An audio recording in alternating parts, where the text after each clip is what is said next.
My name is John Moore. I'm a retired biology teacher. I taught for 24 years over on the Front Range of Colorado in Jefferson County.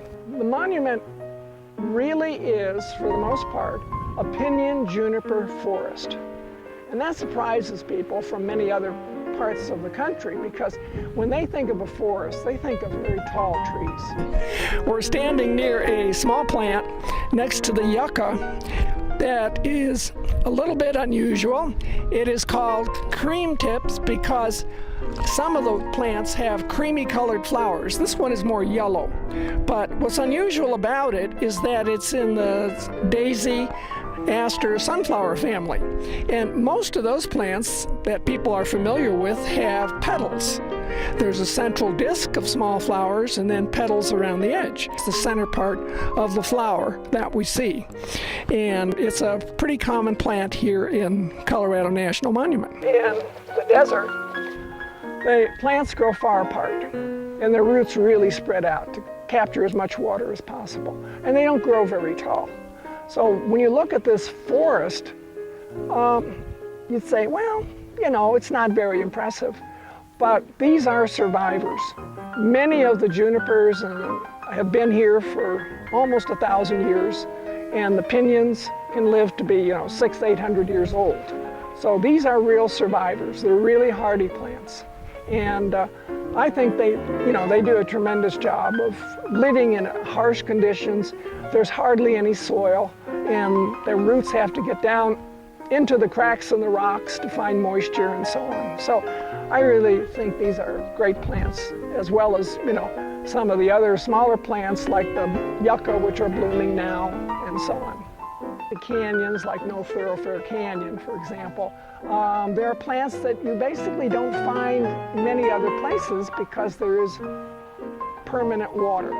It may not always be on the surface. Sometimes it is below ground, but that's enough water for some plants, like the tall paintbrush, the state flower of Wyoming, the narrowleaf paintbrush, for it to grow. And it'll flower all summer as long as there's water.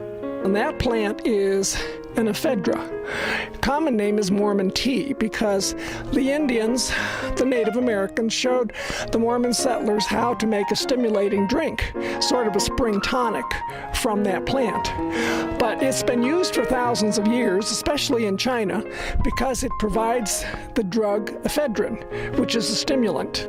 And so you can see how a spring tonic could be made from the stems of that plant. It doesn't have any leaves. It just has green photosynthesizing stems. Very ancient plant. We have occasionally some unusual plants. They're not, I would say, really rare, but they're somewhat unusual.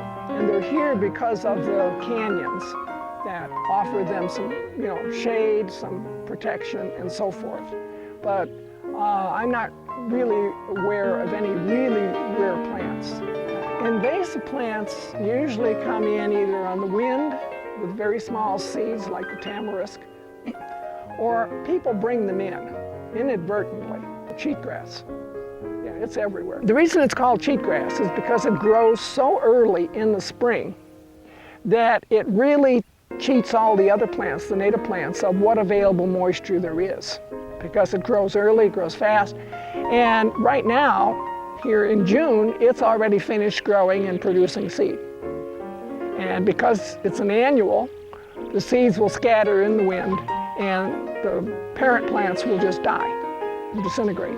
But it's a real problem, particularly in desert areas, because in most deserts, plants are spaced far enough apart so that if a fire starts, it doesn't tend to spread because the plants are too far apart for the fire to spread. But if you've got cheatgrass growing in between the plants, it'll carry the fire and the whole desert can burn up. That is a big problem now in the southwestern deserts because the cactus and plants that live there really are not adapted to fire.